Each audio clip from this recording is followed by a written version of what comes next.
know why you're doing it, because obviously the people are going on about the Fury thing and stuff like that. I can see the angle you're coming at me from. I'm not stupid. I wouldn't face Ortiz because it drums up views. That's your business. Good on you. The thing is, I'm not going to face Ortiz, number one, because stylistically he's a disaster for me. He is a southpaw, if I'm led to believe he was when he was an amateur, because, yeah, big, dangerous. Is a southpaw? Ortiz, yeah. Ortiz is a southpaw, big, dangerous southpaw. Huge advantage over me, huge reach, huge power advantage. It's all against me. I mean, what does go for me is he's about 50 and I'm 35, so, you know, that does go in my favour. But, no, I wouldn't face Luis Ortiz, because it doesn't stylistically match up right with me. Then we get onto the drug issue. He's a cheat. Not failed once for not once for steroids, but twice for steroids. Disgrace. Ban him for life. People go, why would you fight Tyson Fury? I'll fight Tyson Fury because stylistically he matches up far better with me. And number two, he's been out the ring for years. That's why. Boxing's about timing. Am I fighting Tyson Fury after the minute he defeats Vladimir Klitschko? No. Why am I doing that? Doesn't benefit me. Why am I going to do that for? Why am I going to fight someone who's about 6'10", got about 5 foot reach advantage on me, and he's in the prime of his life? Why am I going to do that for? Did anyone want to face me when I was in the prime of my life? Did anyone want to face me just before the WBC title fight? No, no one did. No one entertained me. They laughed at me. That's what they done. So, you know, boxing is about timing. Tyson Fury stylistically is very hard for me to defeat, but I can see a way for it to be done. I'm quicker than him. I hit harder than him. I'm possibly harder to hit than him, only because there's so much of a target I can't miss. He's that big, you know what I mean? But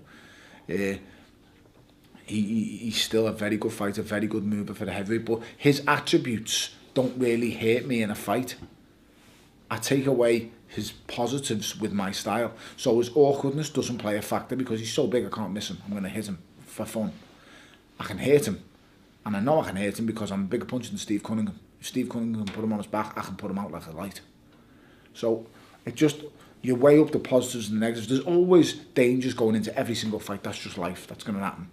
But you weigh up the pros and cons. Is the risk versus the reward work out? The risk versus the reward for the Tyson Fury fight, yes, it does. Not quite the same, no, now they've took that ring belt off him. Love that belt. Would have loved a chance to fight for that. But he could put that chinchilla coat on the line, and that would make sense also. So this is your last fight at heavyweight then? Yes, categorically, yes. Because if you're kind of... I've lost the chance of living the dream, haven't I, with the Parker fight, because Parker's going to lose today, Jay. You say that, but... So if Joshua and Wilder have got all the belts, potentially... See it after heavyweights. See you later. Night. Okay. I'm just being honest and straight. No amount of money changes that. No. What's the point? Everyone goes on to me about this. Because you fancied it with Wilder at some point. Yeah, I did fancy it with him until he hugged me. And he tickled his own face with his arm. His arms went around my whole body. It was like being hugged by a giant cricket. He was massive. He was huge. And then I looked deeper into his legend and his resume, and he's got a foot reach advantage on me. A foot. That's not like a couple of inches, Coogan. This is a foot. And I've got some big ass feet, you know what I mean? That's a big reach advantage. Add to the fact he's powerful than me.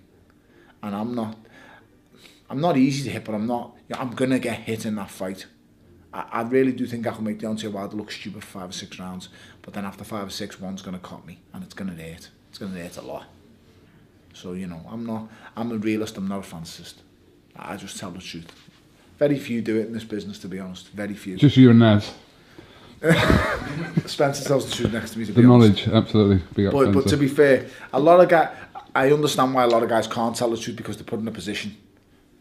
Some work for channels, some have got agendas, some work for companies. Everyone, sometimes you can tell the truth, sometimes you can't tell the truth. Sometimes you can show your feelings, sometimes you can't show your feelings. It's like I work with guys at Sky. I'm pretty sure a lot of guys at Sky want to see me win, want to see me do well, but they can't be seen to be they can't be seen to be wanting me to do well in the public, because it's not fair. It's supposed to be. And vice versa. I'm very sure this guy at Sky want to see me get my fucking face punched in.